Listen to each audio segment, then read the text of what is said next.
Hi guys, இன்றைக்கி என்னோடய special நல்ல காரசாரமான அரைச்சி விட்ட வாழைக்காய் பஜ்ஜி தாங்க பார்க்க போகிறோம்.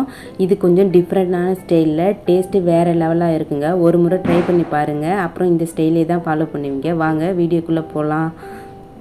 அதுக்கு ஃபஸ்ட்டு மீடியம் சைஸ் ஸ்பூனில் 1 ஸ்பூன் துவரம்பருப்பு, அதே ஸ்பூனில் 1 ஸ்பூன் பச்சரிசி சேர்த்து 2 டைம் வாஷ் பண்ணி தேவையான தண்ணி ஊற்றி 1/2 ஸ்பூன் பெருஞ்சீரகம், 1/4 ஸ்பூன் ஜீரகம், காரத்துக்கு ஏற்ப வரமிளகாய் ஆட் பண்ணிக்கோங்க. என் மிளகாய் ரொம்பவே காரமாக இருக்கும், அதனால் ஒரு மிளகாயை கிள்ளி போட்டு ஒரு 1/2 hour to 1 hour இதை டிஸ்டர்ப் பண்ணாமல் ஒரு மூடி போட்டு நல்லா ஊற வச்சிடலாங்க.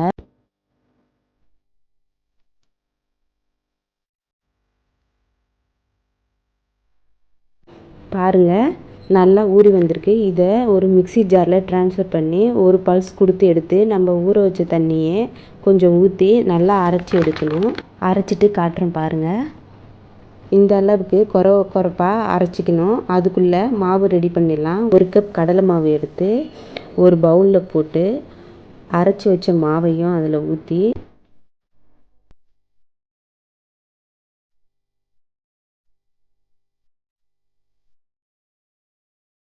இதுக்கு தேவையான அளவு சால்ட்டு போட்டு கொஞ்சம் பெருங்காயத்தூள் ஆட் பண்ணி ஒரு 10 பூண்டு பல் இடித்து இதில் சேர்த்து நல்லா விரல்களால் இப்படி கலந்து தேவையான அளவு கொஞ்சம் ஊற வச்ச தண்ணியை கலந்து ரொம்ப தண்ணியாக இல்லாமலும் ரொம்ப கெட்டியாக இல்லாமலும் கலந்து எடுத்துக்கலாங்க.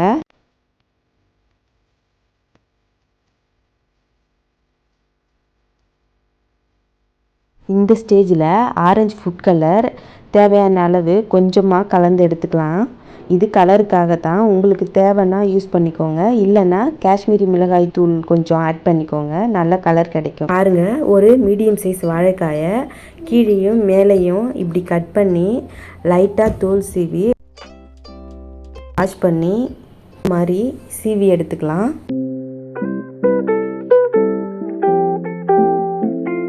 நான் சொன்ன மெஷர்மெண்ட் எல்லாமே ஒரு வாழைக்காய் ஃப்ரை பண்ண கரெக்டாக இருக்குங்க.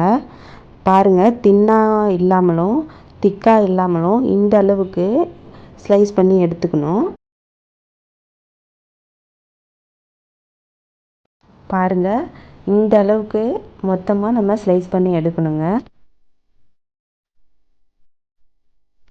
ஸ்டவ் ஆன் பண்ணி கடாயில் எண்ணெய் ஊற்றி மீடியம் ஹீட்டில் வச்சு எண்ணெய் சூடானதும் ஸ்லைஸ் பண்ணி வச்சுருந்த வாழைக்காவை மாவில் டிப் பண்ணி ஆயிலில் போட்டு இப்படி திருப்பி விட்டு பொன்னிறமாக பொரித்து எடுக்கணுங்க. பாருங்கள், இது மாதிரி ஆயிலை மேலே ஊற்றும்போது நல்லா புஷ்ஷுன்னு நமக்கு மேல் மாவு உப்பி கிடைக்குங்க. நல்லா மிக்ஸ் பண்ணி பொன்னிறமாக ஆனதும் நம்ம எடுத்துடலாங்க.